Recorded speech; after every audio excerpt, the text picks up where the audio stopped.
Hello, how you doing? I hope you're doing great. Hope you're doing great like me. I'm doing good. I feel good. Today is January 10th, 2022, 8:39 in the morning, and today I'm coming to you from Ramla, Israel. Not necessarily in the south, not all the way up north, but here, this particular place.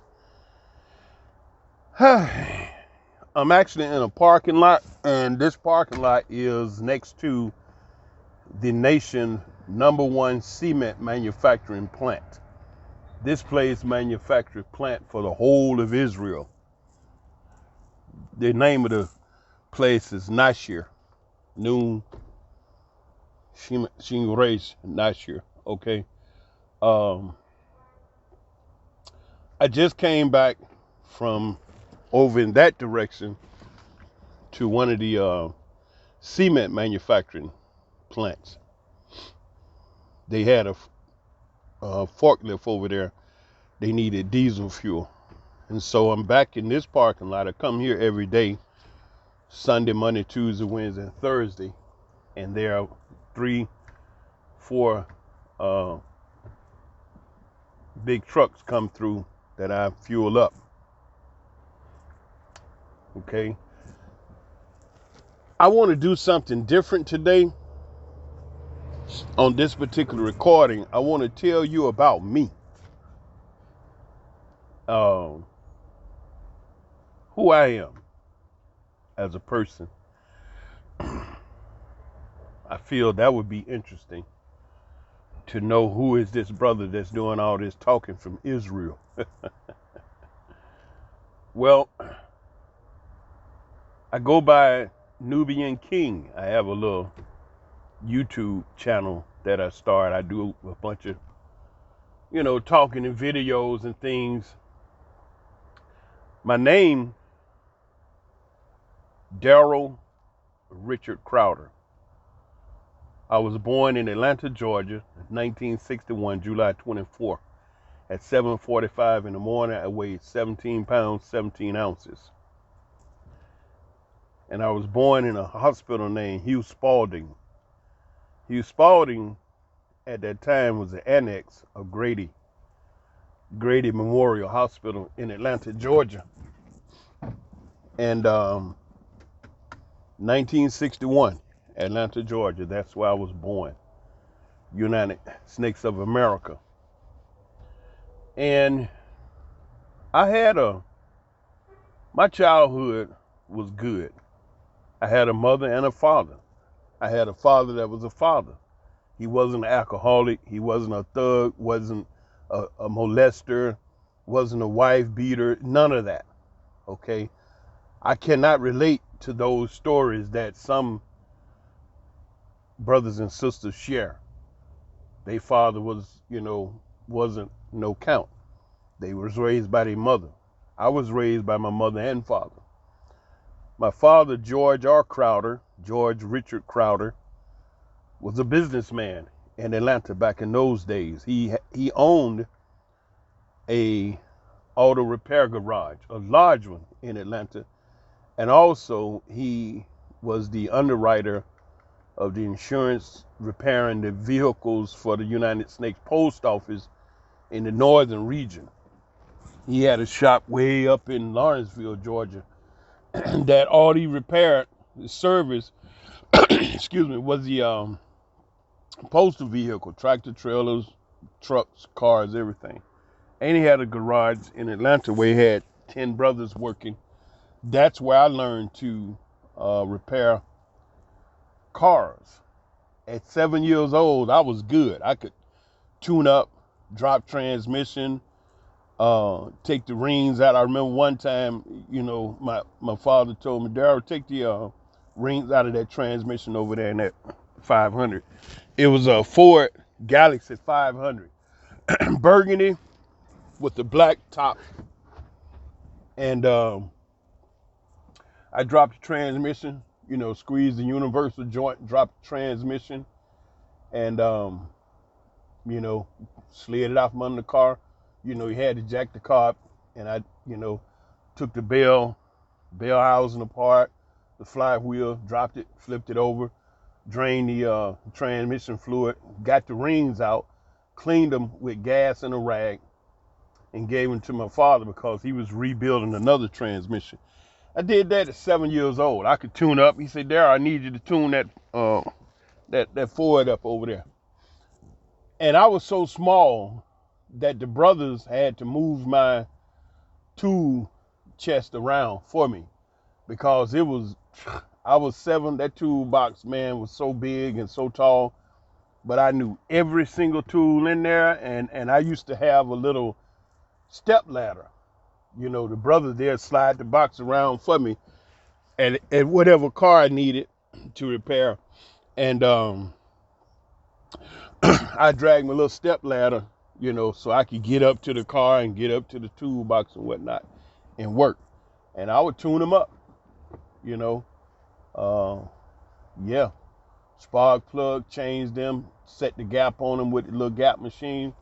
The timing, with the timing light, had your little chalk mark on the fan belt, and connect the the cables to the distributor cap. Fire that baby up, and I would turn that distributor cap to that white mark, would get right smack dab on that arrow. Bad would be running like a well-oiled machine at 7 years old. And I remember that. I'm 60 today, and I remember all of that. But at 7, I would come in from school 3 o'clock and go in the garage and work with the brothers out there, and then my father show up because he was up north. Then sometime he'll take me up north to the big garage up there, And so I grew up around cars and repairing cars at a young age. Okay, and that was interesting. My father was a great man. He loved us, took great care of us. We had much, much, much food, love, laughter, party. I remember, my family, man, they were some party clowns. But everybody in the family worked. Either they had a business, they had a great job. Like my Aunt Robbie, she owned a seamstress shop in Atlanta, and she sold for the big time folks, heavyweight politician, entertainers, stars and folks like that, deep pocketed people. And my Uncle Sonny, he owned a construction company. He was a bricklayer in New York, 30 some odd years with the union, retired and moved to Atlanta, and down there opened a construction company. And I worked with him laying bricks. That's how I got in the construction business. And then my aunt Lula, excuse me, Lula was a director at the city of Atlanta. Exactly what department, I don't know, but I remember my mother and I used to go to Lula's job to see her. And I was a young brother, 6, 7, whatever. And I remember going there and sitting in the desk in the room with the sisters working, and my aunt Lula, she was moving around, talking to all the girls, telling them what to do because she was the manager. And her and my mother would sit and talk. Then we'd bounce. And Lucille, my other aunt, she lived in Indianapolis, Indiana, and she owned real estate. Okay. Now here's the thing about that dealing with my aunt Lucille is how I began to see that Jesus in this church thing was, not what it all seemed to be. Because one of the properties that my aunt Lucille owned in Indianapolis was a church. She owned a church. Oh boy. That's funny, man. My Aunt Lucille owned the church. Yeah, in Indianapolis, Indiana. Oh God, y'all gotta hear this story. You gotta hear it. This is crazy. So Saturday, all right, me and my mother, boom, we go up there to visit Lucille in Indianapolis, Indiana. You know what? I don't even remember. Where was my sister BB? I remember being there with my mother, but I don't remember my sister BB. I wonder where she was at. Anyway, yeah, that's something I just, after all these years, I just thought about that. Where was BB? My sister. When we went to see Lucille, I don't even remember BB being there. Man, that's crazy. Anyway. This funny. This particular night, all right, Lucille and my mother, my aunt Lucille and her sister Maddie, my mother, okay, they called her Matt. They was at the dining room table sitting there laughing and talking and drinking Beefeater's gin. That was the drink of my family. My grandmother, my aunts, my uncles, everybody drank Beefeater's gin. That was their drink, gin, okay? So, back in those days, it was mad order. Children couldn't sit in the room with adults looking in grown folks' mouths. You couldn't be in earshot of grown folks. You had to go to where the children is playing. Children didn't get to sit at the table with adults and eat. The children had the tables for the children to eat. And so it was an order.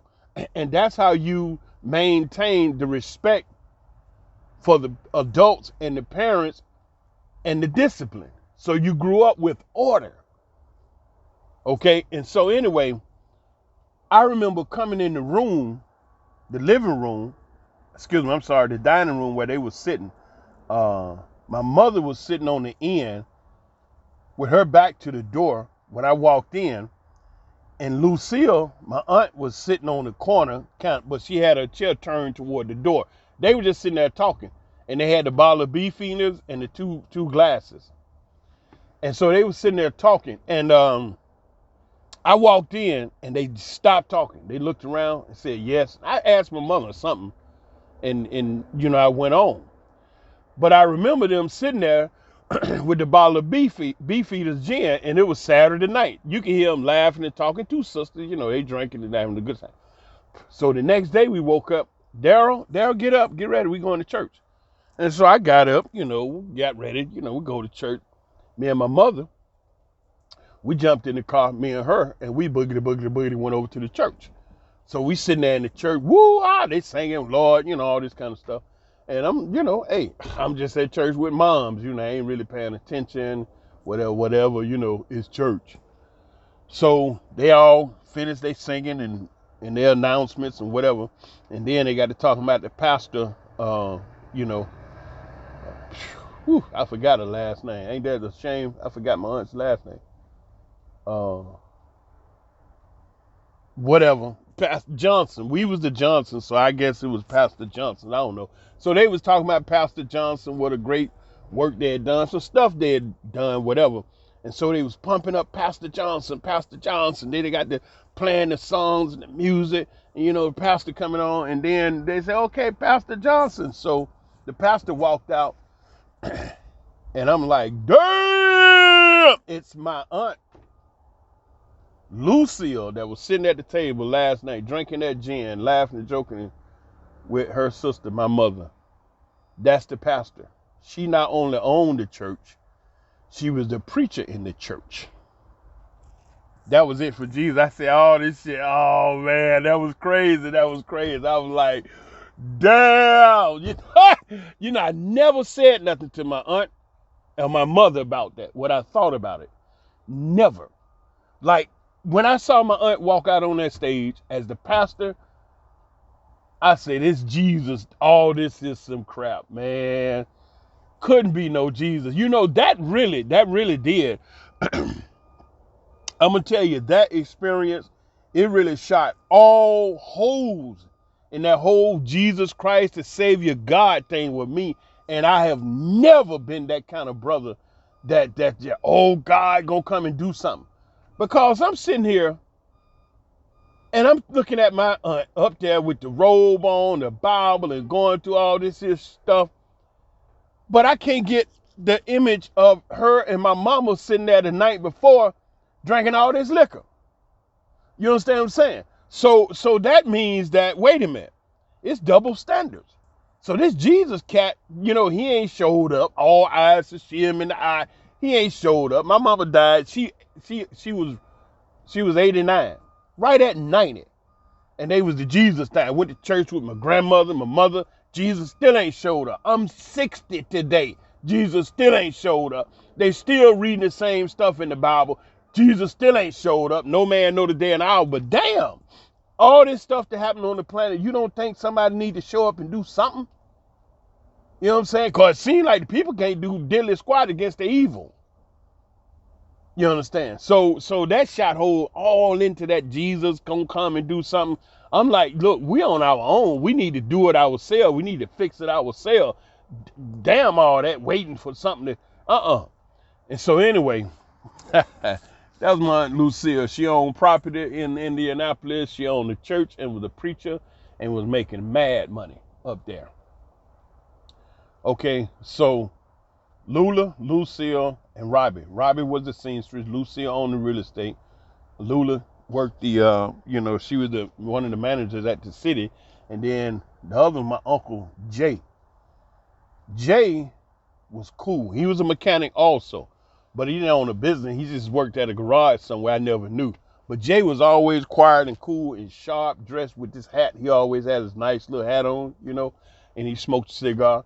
And he was always wearing nice pants and shirt.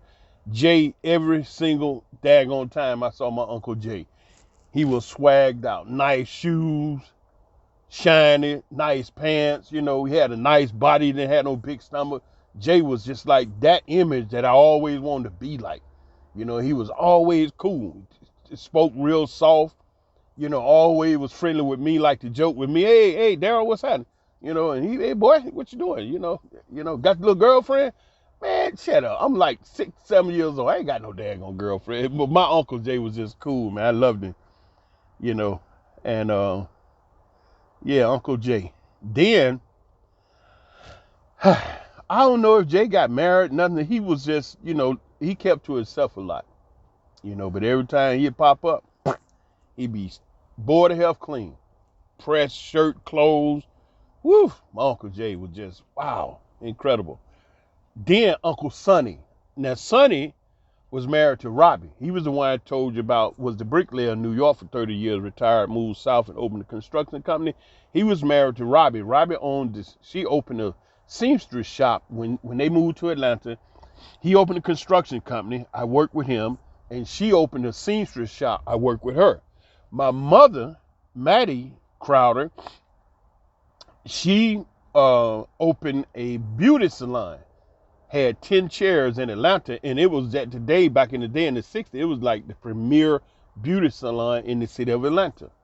All right, so you got my mother owned the beauty salon, my father owned a major garage. These was not mom and pop businesses like A&B cab stand on McDaniel Street. You go down a little rinkety cab stand, sold them little penny cookies, and you 5-cent bag of cookies, the windmill cookies with the little peanuts in them. No, it wasn't nothing like that. These was major businesses. Like my father's shop in Atlanta, the city, he had 10 brothers working. Then he was up north dealing with the U.S. postal vehicle. And I didn't know that he's like, covered the insurance or underwrote the insurance. They paid him a check every month for every vehicle to keep him on the road. Repair, oil change, whatever maintenance, that was on him. Most of all of those vehicles was new. And when they got 3 years, they sold them. So he was making mad money like that. And we live, oh man, I get to the way we live. So anyway, so Sonny owned the construction company. Robbie owned the seamstress shop. My mother owned the beauty salon. Okay, and growing up around them three, those are the main three I spent a lot of time with, because they was, and my father, my father owned the garage, Sonny owned construction company. My aunt Robbie owned the seamstress shop, and my mother owned the beauty salon. Those was the main ones that I hung around, cause their businesses, they was doing things I was interested in, and I learned how to sew as this little kid, hanging out in the shop with my aunt. You know, I be sitting there, go see her, and she had all these machines, the overlock machine. She had those shears, the scissors that made zigzag when you cut them. That used to trip me out as a little boy. I used to like, that, what kind of, and I used to just be cutting up fabric, man. She'd get on me, boy, you cutting up my good fabric. So she gave me some pieces, over there out of this bag. She said, "Oh, you can cut these up." So I was a little joking. I'm cutting this material, and they would come out crooked. I say, Auntie, why they coming out all crooked? I thought something was wrong with the scissors, man. But it was the zigzag. Whatever. I just cut them up. She said, "You want something to do? Come over here." So I went to the machine. She said, "Sit down. I'm gonna show you how to sew this. I want you to sew this." So she had a lot of these square pieces she was sewing. And she taught me how to sew a nice straight line and use these two lines on the right of the foot to keep the material straight. She showed me how to do the bobbin, how to load the bobbin. I used to like that. And then she showed me how to put it in there under the bottom and thread it and pull the thread up and put the material, flip the foot down and hit it. And I was sewing, little bitty joker. I'm sitting up there sewing, right? I'm sewing, just sewing. I go over there. That was fun to me. See, all this was fun, working in my parents' and family businesses. And then, after school, I told you, I go to my father's garage. I'm every day. I can't wait to get out of school to go work in the garage, go to the sewing shop. But, you remember, my mother owned the beauty salon. Dun, dun, dun, dun. Now here I am in the beauty salon, little bitty joker, and I'm, I want to play, but my mother and my parents, instead of me just being there playing, they taught me how to do stuff. Do you know at 7 years old, you remember the hot comb where you put it in the fire and you put the grease on the hair, you comb a little through, and then you take the curling iron with to be hot. And it would curl to press the hair, right? I used to do that at 7 years old and did not burn the neck and did not burn the ear. Now, for those sisters that know, what I'm talking about, because the number one thing you be scared of is somebody burning your neck. All right, and I used to curl that hair up, man. You remember the pink rollers where the hair, where the sister used to do the pink roller? I would wash and treat the sister's hair. I would shampoo it and then condition it. And I used to, the sister used to love me to take my little fingernail and scratch the scalp. Oh, I think some of the women was, oh man, that was crazy. That was crazy. I didn't know. They said, scratch a little harder, baby. Yeah, that's right. Put your fingernails in. I think them niggas was doing something. The girl, man, under that plastic sheet. Freaky. You freaks. What y'all do?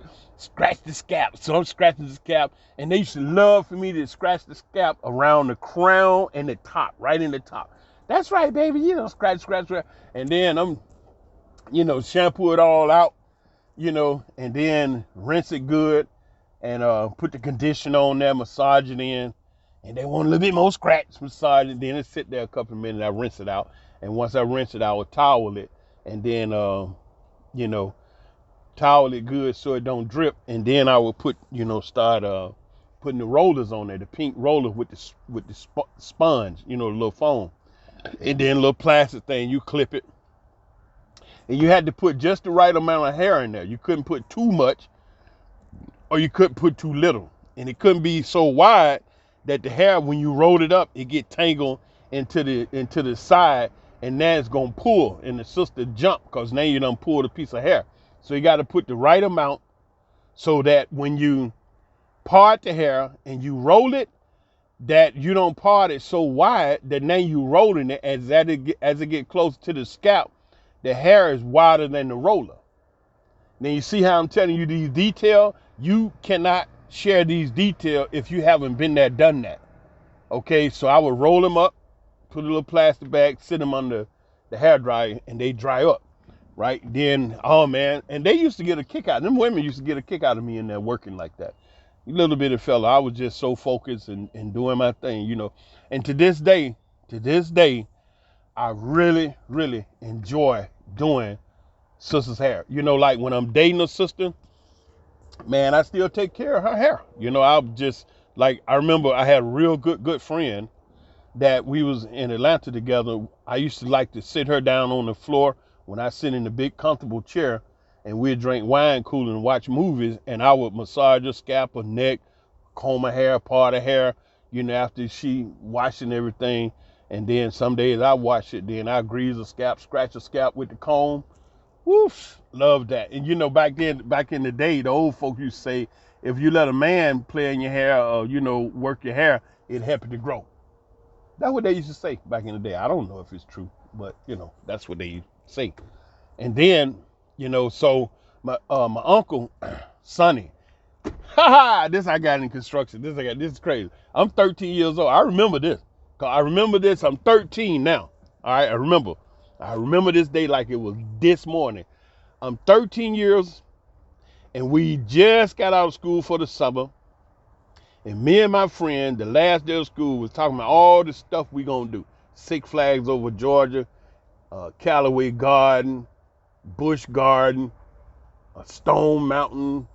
We're gonna party, we're gonna do this, we're gonna do all this stuff we was planning for the summer. All right, so we get out of school Friday, we throwing books and running to the bus and hollering and screaming, yeah, you know. So we get home, it's Friday, man, it's, you know, I eat, you know, we just like, yeah, talk on the phone a little bit. So I go to sleep, and I'm thinking about tomorrow, Saturday morning, what me and my boys gonna do. So I go to sleep, I'm knocked out, and then in the morning, I hear my mother, Daryl, wake up. So she come wake me up, and I'm like, huh? You know, I'm so sleep, like, huh? She like, wake up, your Uncle Sonny here. I'm like, I look like, okay. He said, if you want to make some money, you need to come on with him. What? You want to make some money? And I'm scratching my head trying to wake up like, I didn't have no plans of making no money. I want to go have some fun with my brother. And so she said, if you want to make some money, he said you need to get out the bed and come on with him now. What we going to do? And you going to work. What? so I go out there and look in the living room. He's standing there. He said, hey, you want to make some money? You need to come on. And I'm like, what? Come do what? Go to work. So my mama say, boy, go on with him. Get you some money. You're going to need some money. I'm like, yeah, that's true. So she put me a lunch together right quick. 2 chicken sandwiches. And my favorite chicken was drumsticks and short thighs. So she had that Marita bread. And I used to like that little Kraft cheese. And so she slapped me some Hellman's mayonnaise on the bread, Kraft cheese, and the chicken. And made me 2 sandwiches, wrapped it up in aluminum foil, threw it in the bag. And I went on out the door, and I jumped in the truck. I'm like, where are we going? He said, we're going to do some work. I said, okay. So we went to the job, and he had got this contract to build the catch basins in this new subdivision they was building.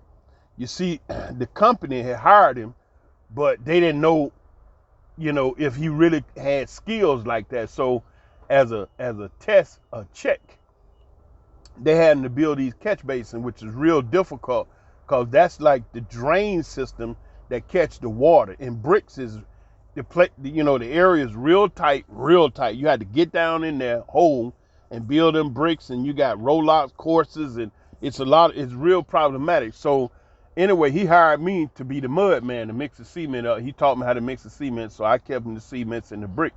And that's what I did with him. And he never said how much money I was going to get, and I never even asked. You know, it was my uncle.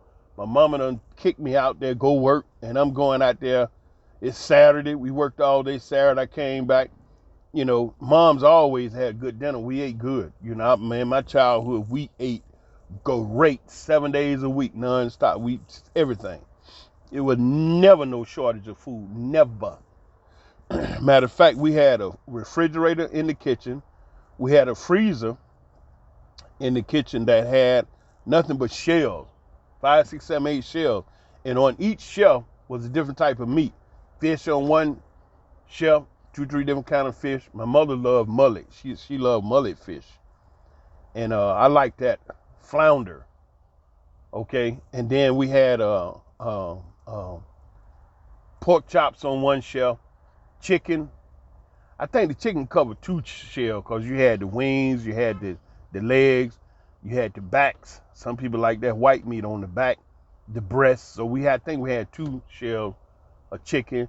We had the pork chop, we had the ribs, understand? And then, you know, we have like ham or something, but it don't be the whole ham. It be like sliced up ham, you know, if she gonna do it like that. And then at the bottom, that's where you had the whole turkeys. But that was a freezer in the kitchen too. They had all that type of meat up in there, your steaks, all them. And then out there, you know, in the garage, you had the deep freezer with all of the big stuff. And then the pantry was just covered with canned goods and vegetables. And then we had vegetables in the freezer. You know, had all kind of cereals, Captain Crunch, Cocoa Puff, Cocoa Pops. Then we had corn flakes. My favorite was Captain Crunch, you know, with the sugar, because it was, you know, sugar. Then you had the Frosted Flakes with sugar, corn flake, you know, and all kind of milk. That pet milk, we had the pet milk, you know, that stuff was thick and sweet. That's what we ate the cereal with.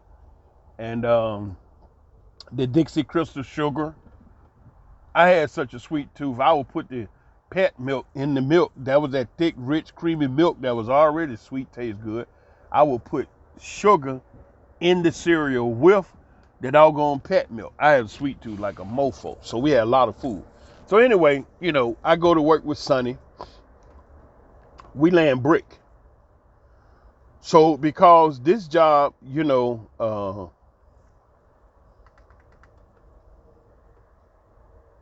I kind of skipped because my father died when I was like 9 or 10. It's 13 when I got with Sonny. I probably get back to my father passing. But anyway, I'm out there with Sonny laying brick with him, and I'm the mud man, you know. And so we don't work Sunday. Monday we got back out there. Tuesday, Wednesday, Thursday we working doing the same thing. You know, I'm mixing mud. He laying brick, you know. And Friday came. I ain't even, you know, because it was my uncle, I never even thought that I was going to get paid. He never said nothing about money. My mother never said nothing about money. I never even thought about money. I'm just going with my uncle. I really thought I was doing him a favor, helping him. That's what that's why it never dawned on me that money was involved with this thing. And I was 13 years old, so what I need money for? So I went with Sonny every day. And you know one thing I enjoyed with them lunches my mother made. Ha ha!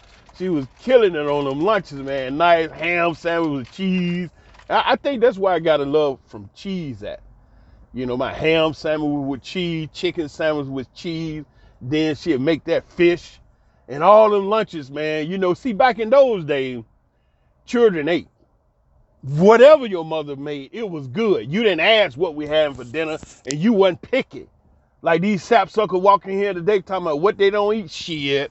The hell with that. I remember one time, Uncle Sonny, we had some cousin or somebody left their children over there, robbing Sonny for whatever the 2-3 days a weekend. I don't think they were going on vacation, whatever. I just remember the story. I remember what happened. They brought this child over. And Sonny, you know, he used to like to smoke these illegal Cuban cigars. My father, you know, Sonny, they all had them illegal Cuban. My father had a lot of white men in the house back in the 60s too. That's something different. Maybe I'll tell you about that one day. We out there rioting. I go home, it's 3 white dudes sitting in the house back there with my uncle, with my father in the den smoking Cuban cigars. I'm like, what the hell? But you know, he was military. right? My father was 25-year master sergeant. So I think all them was his military buddies, them white dudes. We come in from the riot down there on Capitol Avenue. And, the white man did. I walk in the house, there's 3 white dudes in the house. And my father's den smoking cigars. Really, what the hell? So what we doing out there? Fighting the white man. White man in the house. Oh, God. It's funny, man. Okay, so where was I at? Sunny. All right, so I enjoyed the lunches. Like we worked, but I was thinking about lunch all the time, man. And after lunch, okay, now it's work, right? And my mama asked me incredible food. So we didn't tell my mama what we want to eat. We was excited to see what it was to eat because everything was good, right? And so when the dinner time comes, you didn't tell your mama, I don't like this, I don't want that. Hell is you talk about knuckle? You know what I'm saying? And so you sit down to your mother's plate and you eat everything. It's an insult to leave something on the plate. The hell nigga, you didn't pay for that food. You know what I'm saying? It's an insult. So she put the rice, the chicken, the collard green with the fat back in there, the onions, and then the cornbread, and then the Lipton tea. You ate all of that stuff. You leave nothing on the plate. The rice, are you kidding me? And so you never asked what was for dinner. Get out of here. So Friday came, we working. I'm just out there. I didn't ask what time we were stopping. We gonna work Saturday. I'm going with my uncle because I'm thinking this is like shit, national responsibility. This is for the family, for help him, whatever.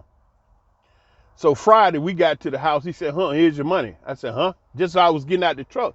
He said, here's your money. Now I'm a 13-year-old black guy in Atlanta, Georgia, been out here a week with my uncle, helping him out. That's all it was to me. And fun eating the lunch. So I'm finna go in the house. He done drop me off here Friday. We pull up to the house and I'm finna get out the truck. He said, hold on, here's your money. I said, I look around. This Negro give me 3 $100 bills. Damn! I look. And I'm looking, and he reaching over there, and I can see the $300 bills in his hand. And I look at him, I say, what's that? That's my money?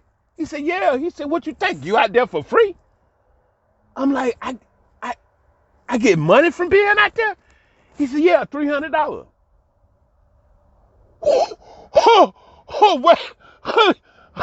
He said, what's wrong? I can't breathe. I'm having an asthma attack. I can't breathe. I can't breathe. I can't breathe. Somebody help. I got corona. $300. Damn. Do you know what $300 was to a 13-year-old son way back in them days? That's like really, that's like hitting the lottery. Damn. $300? Wow. And guess what? I got it every damn week the whole summer. I forgot about my friend. Never even called him. Never even called him. Never even asked him where they at, what's up, what's happening. Hey, I know what's happening, Jack. I'm out here on this JOB with my uncle. Every single Friday, I got $300 cash in my hand. Every Friday. The whole, hell, I ain't even want to go back to school. I'm here, you know how much money? Woo! And I saved all of it. Little bitty stuff, ice cream over here, maybe a hamburger or something. But I stacked all that money up in the house. Ooh, I had so much money. One time, my mother said something to me. And I said, I got some money. She said, you do? Yeah. She didn't even know Sonny was paying me. I'm telling you, nobody said nothing about money. And so I said, look. So I pulled my drawer up and she said, wow, where you get all that money from, boy? I said, Sonny. She said, Sonny? I said, yeah, mama. He paid me $300 a week. She said, what? She put her hand on her hip. She said, you rich, ain't you? No wonder you ain't been asking me for no money. All that money? I said, yeah. It's just a drawer full of money in the house. She didn't even know it. She said, go on. I said, I hear you, baby. She said, I hear you, baby. What you gonna do with it? I said, I don't know.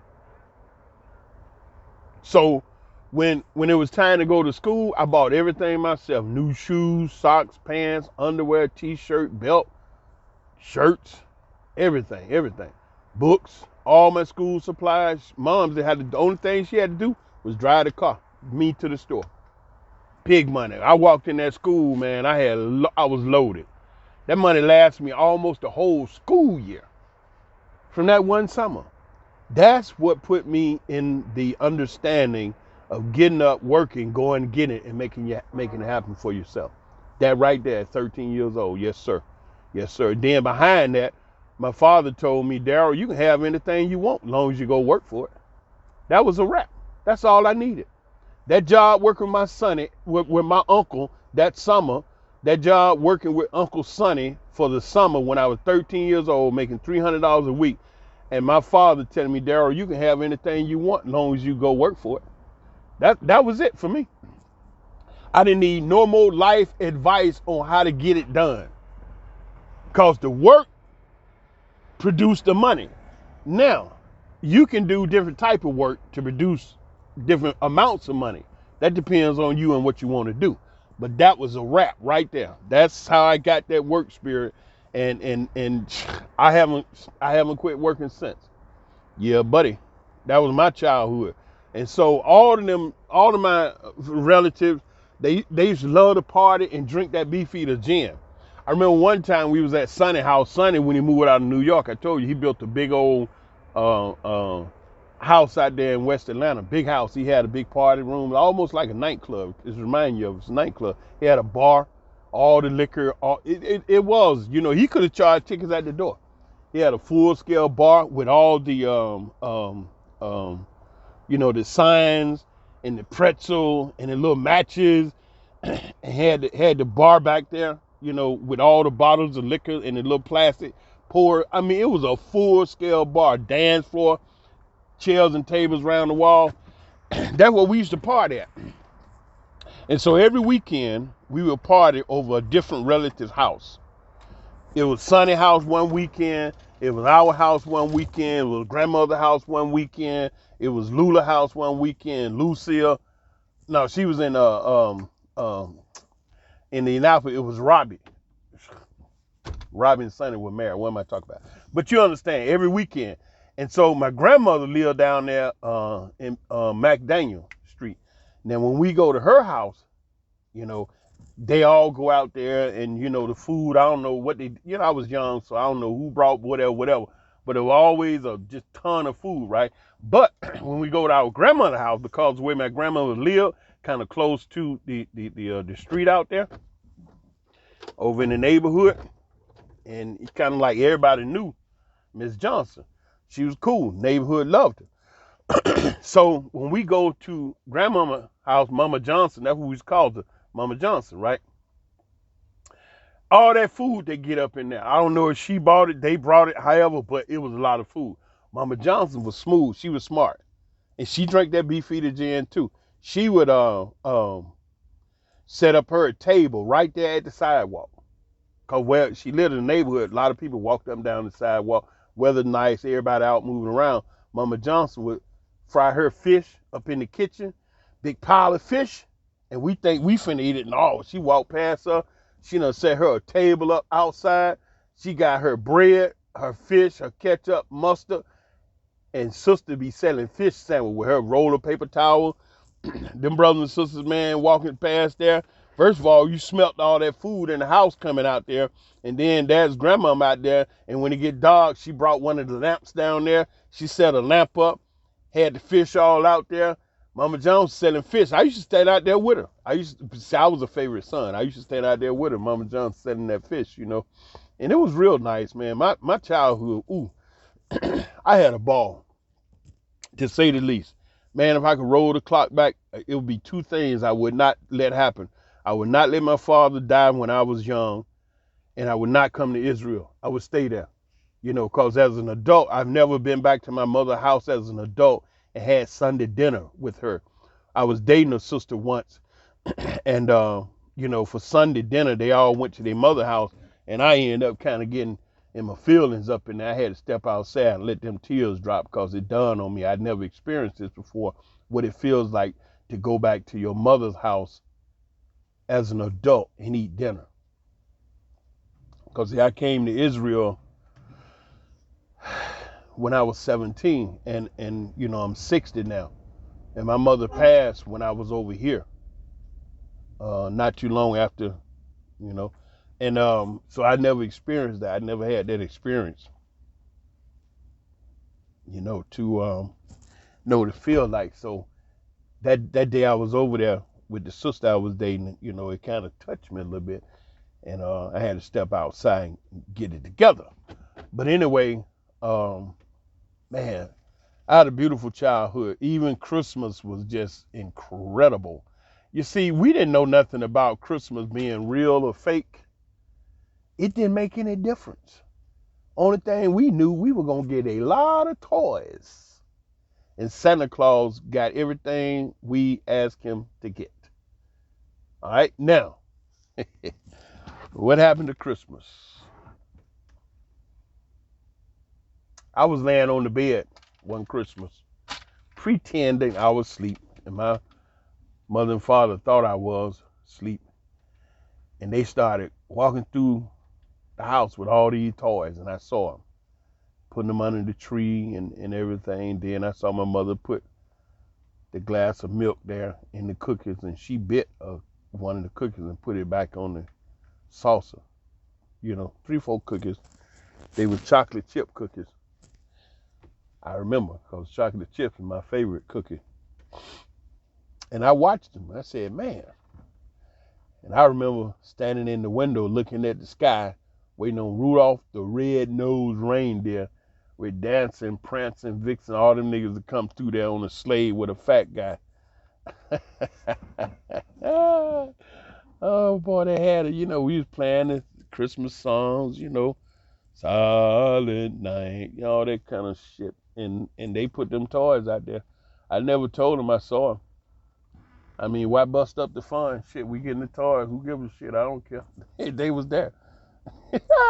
So whatever. Who cares? It's just the toys, man. We caring about no Santa Claus. We got them toys.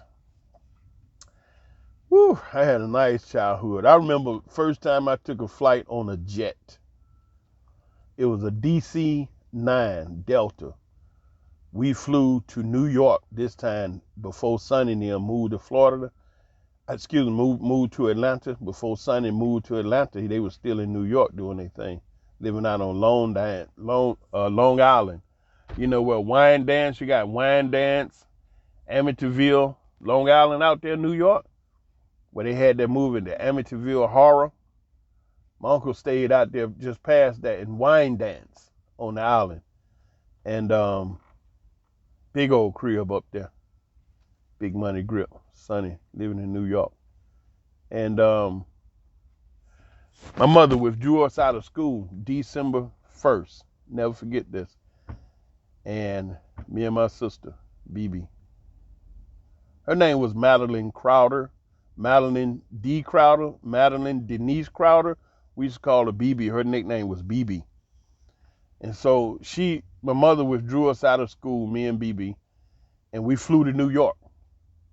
Not to go to school, but for the holidays. We got to New York December 2nd. And it was cold. And so we was in New York the whole December, Christmas, New Year's. We was in Times Square when the ball dropped. And then we came back 3rd, 4th, 5th, something like that in January. But we went shopping in Times Square.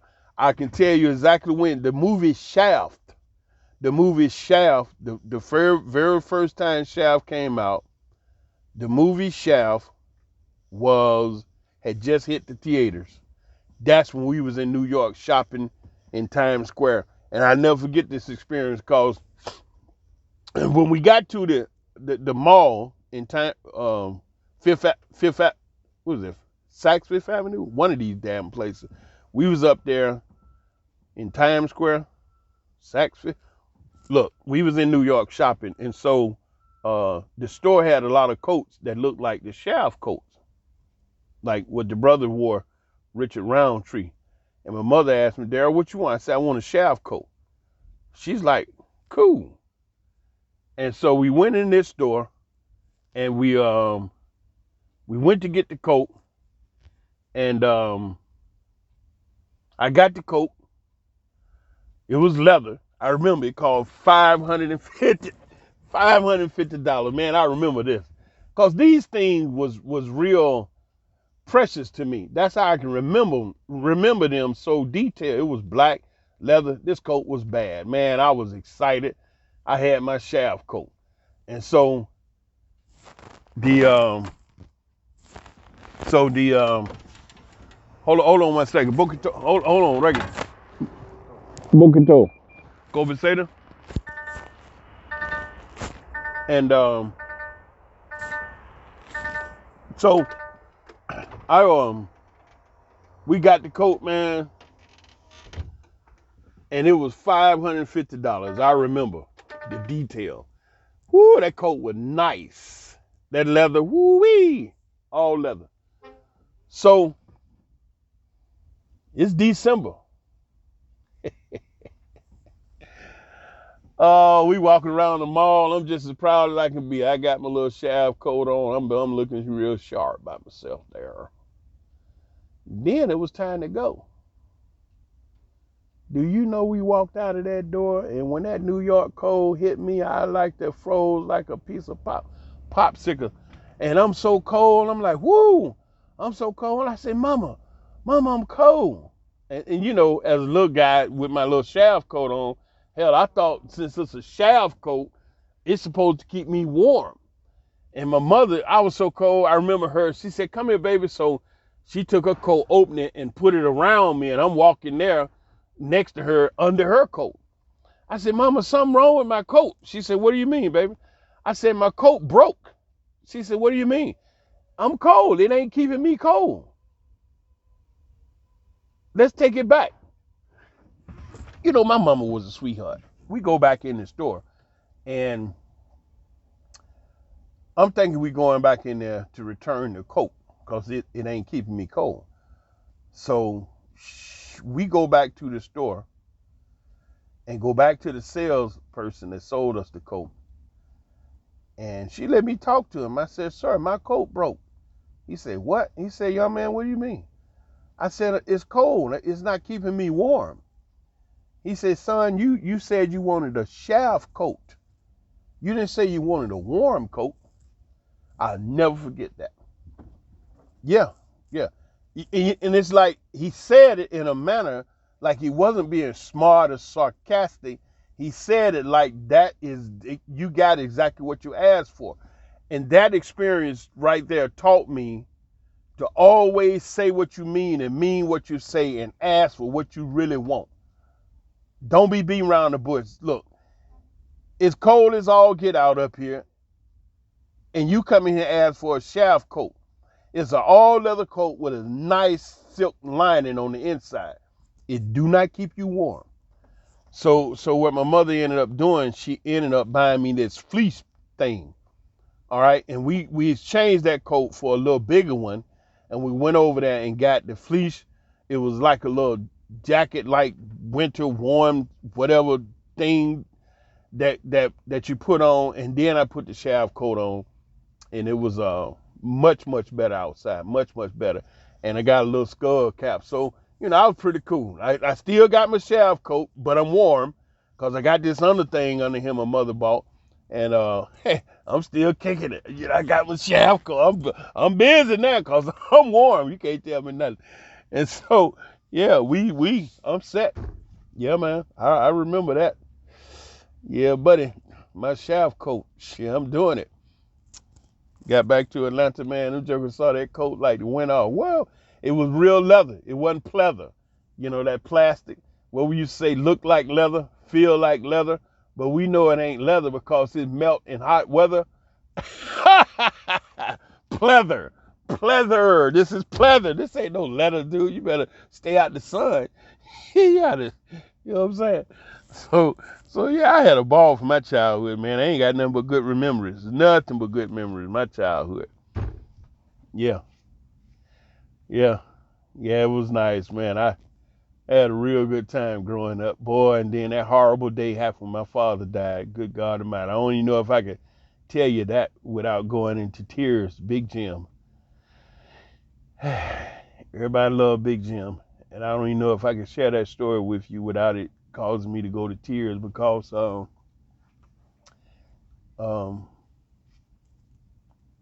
my buddy died, man. And it's like I've been here by myself dealing with this.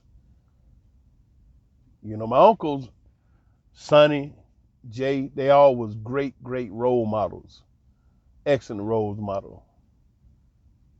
But I've always wondered what would my life be like if my father had not have died. Would I have made the decisions that I made? Some of them didn't turn out too cool. Some of them I was able to correct. Others I've just had to live with it. Bad decision. But I wasn't fortunate enough to just have a great brother with himself together that I can go and sit and talk to about certain things I'm thinking about, stuff I want to do, and kind of guide me like that. I had to figure this all out for myself. My father, George R. Crowley, he died of a aneurysm, and he was a very very loved brother in the community. My mother loved him, so we loved him. That was Daddy. Daddy would discipline us when we needed, but he would be serving the ice cream when we needed it too. So he was balanced. He wasn't no tyrant. Where you just scared of Daddy. It'd be man. Pops knew how to do what he needed to do. You know, and I love him for that. You know, he had an aneurysm. One of the blood vessels in his brain burst, and he fell on the floor. And because his brain, uh, his body was just flopping there like a fish out of water, and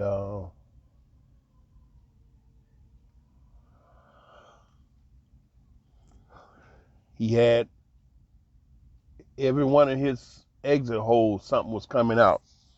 Blood was coming out of his nose and ears. Mucus and whatnot was coming out of his mouth. Urine came out of his penis, and fecal matter came out of his rectum.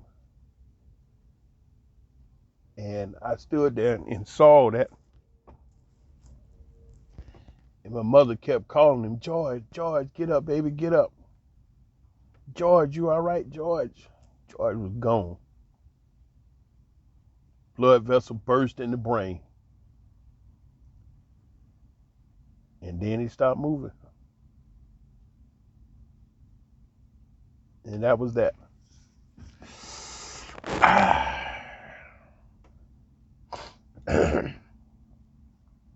That was tough. See such a good, powerful man go out before your very eyes, you know? And I have 6 beautiful children now. 3 incredible boys and 3 incredible daughters. And they're fortunate to, you know, have been able to sit at the table with their parents and eat dinner.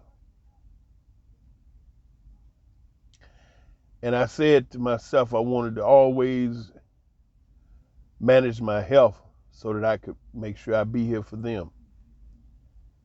My oldest son is 35. My next son is 27. My next son is 22. My oldest daughter is 25, 26. My next daughter is 20.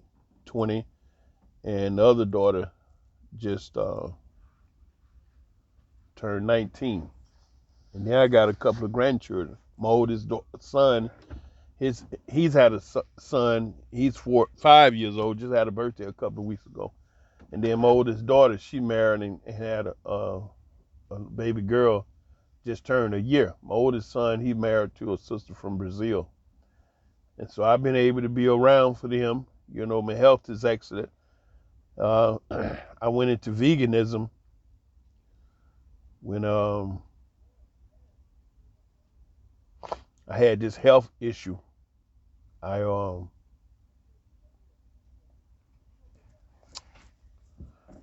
had blood pressure when I was a teenager back then. Like the blood pressure was 220 over 200, and I was hospitalized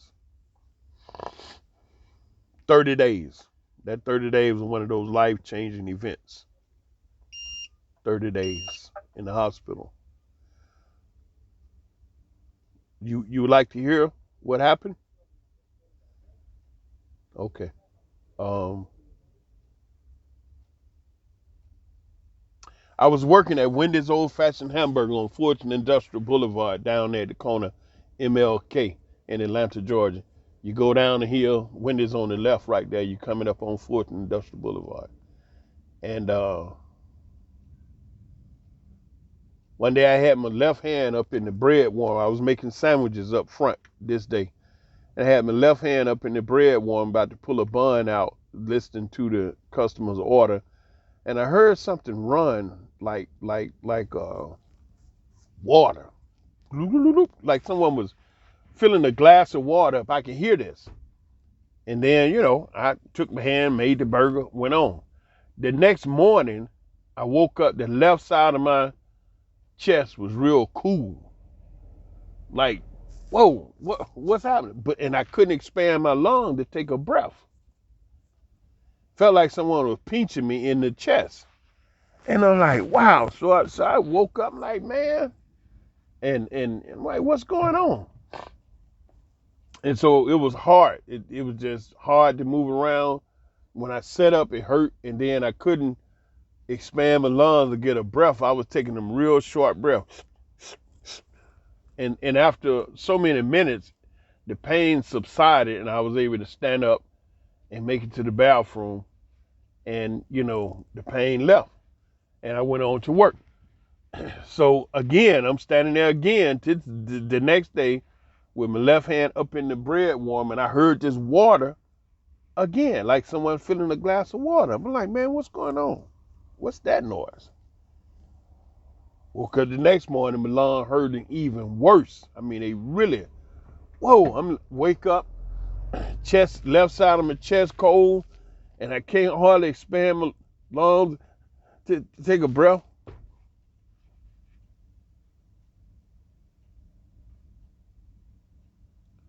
So after so long, the pain left and I could get a good breath in. Went to work again, same thing. Bread warmer, hit the water, filling up in the glass. Now, when I take my arm down, the chest is hurting, like this morning. It done started back hurting. Now I can't breathe. I can't expand my chest. So I go to the manager and tell him, man, I'm in trouble. I'm sick. And so I get to the hospital, get up in there, and the doc says I got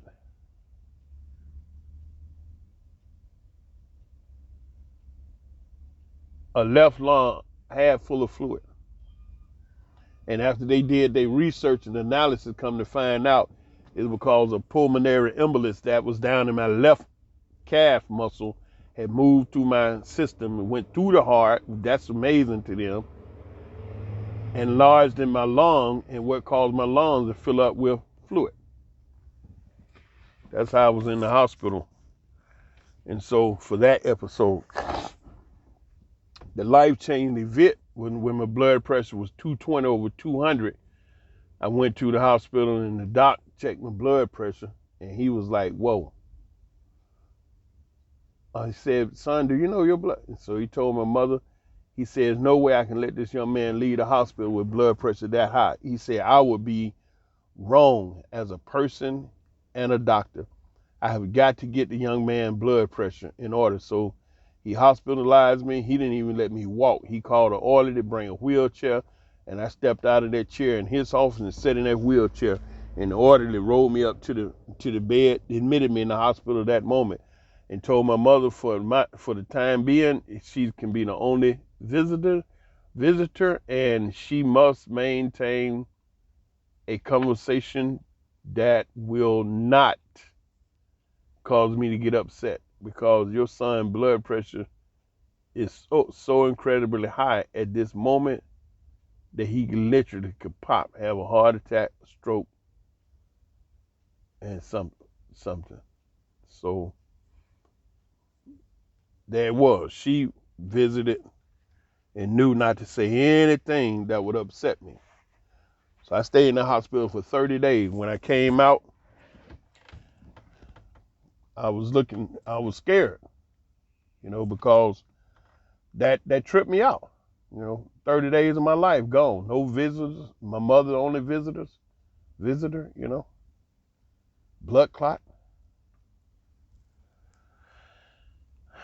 So I ran into this girl when I started working at Digital Equipment Corporation. I'm kind of skipping over that. But I went to DeVry Institute of Technology, electronic technician, communication specialist. I ended up working in corporate America at Digital Equipment Corporation. And I met this girl named Jerry Edwards. If I could find Jerry Edwards that worked at Digital Equipment Corporation when we was in Tech Park, Norcross, Georgia, I just want to thank her. Her name is Jerry Edwards. Oh man, would I love to thank Jerry. Jerry is just one person that turned me on to vegetarian foods back in 1980, 79, 80, way back then. And I never forget the statement that caused me to change. She said, Daryl, you just had a life-changing event, come out of the hospital, high blood pressure. Now they got your blood pressure down, but if you go back to eating the same thing you was eating, it's going to go up again and you might die. But you know anything about vegetarian food? No. So we went to this health food store in Atlanta, Georgia, back there in 79, 80, something like that. It was about as big as your living room. Had a couple of white young folks up in there with the baggy pants, the tweed baggy pants on, tweed shirt, cotton, long hair. Looked like a couple of hippies from Woodstock, but they owned a little health food store. Had a few little items in there, not a lot of stuff. Nowhere near like it is today. And so Jerry, we walked around the whole store. She told me about a bunch of stuff I had no idea about.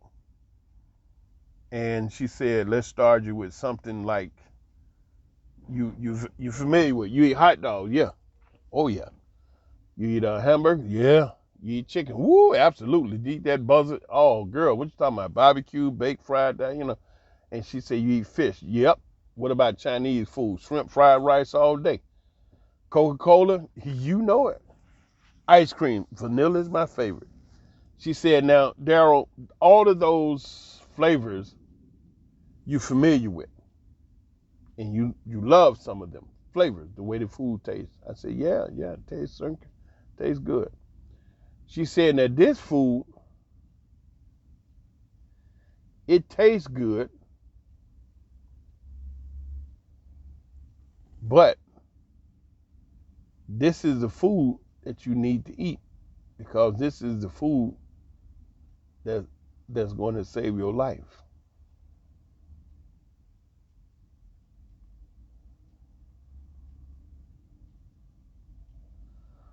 So what this will do will keep you from going back to the hospital and getting sick. All those tastes, barbecue, ribs, chicken, fish, ice cream, Coca-Cola, you're familiar with those tastes. But this is the taste that's going to save your life. You need to eat it. It's not bad. So let's start you off with something familiar. Hot dog. You eat hot dog. Yep. Oscar Mayer wieners. Yes, sir. Marita bread and hot dog bun. She said, okay, soy dog. This was so far back in the day, the soy dogs came in a can. For those of you all that may know, the soy dogs came in a can, and I got the whole wheat bread, steamed it, took it home. The only thing you know about cooking hot dog, you boil them, they burst, they ready. So I boiled the dogs 20 minutes, 30 minutes, 40 minutes. They still didn't burst. But see, these wasn't hot dogs. These was soy dogs in a can. So they was been ready. So I steamed the bread. I had some ketchup and mustard in the house. Slapped that ketchup mustard on there. Wolfed them busters back. And you know what? They didn't taste bad. They didn't taste bad at all. Taste different, but not bad. It was different. And I ate all of them. 2, 4, 2, 4.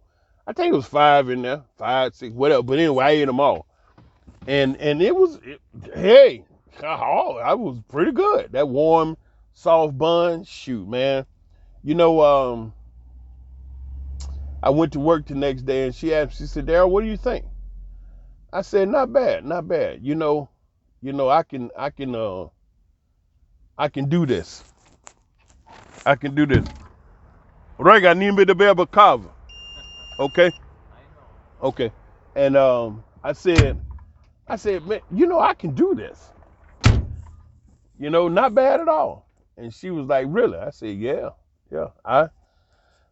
What you doing after work today? She said, what's today? Nothing. I ain't doing nothing. I said, let's go back to that store. She go, cool. So we jump in the car, her car, my car. We go over there. And I go through that store. I get every single thing they got in the store for sale. Bucket full of stuff. Don't know what most of it is, but I got it.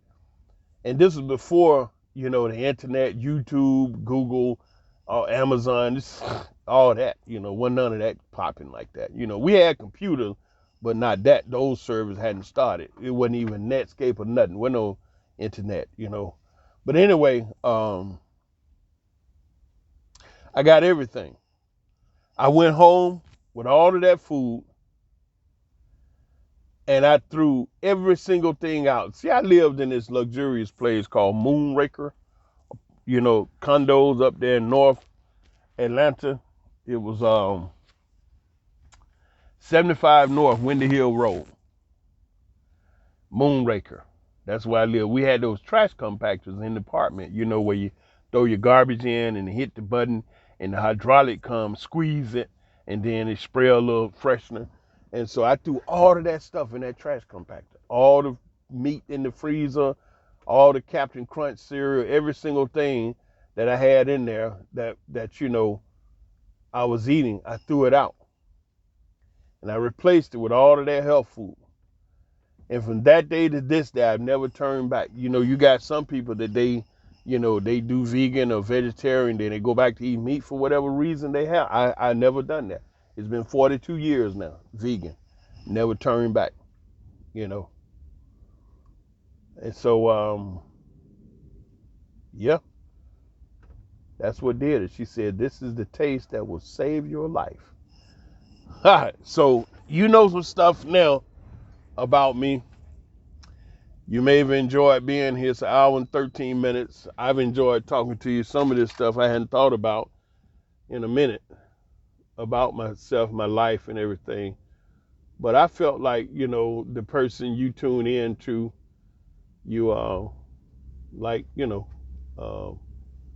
a good idea to know a little bit about me.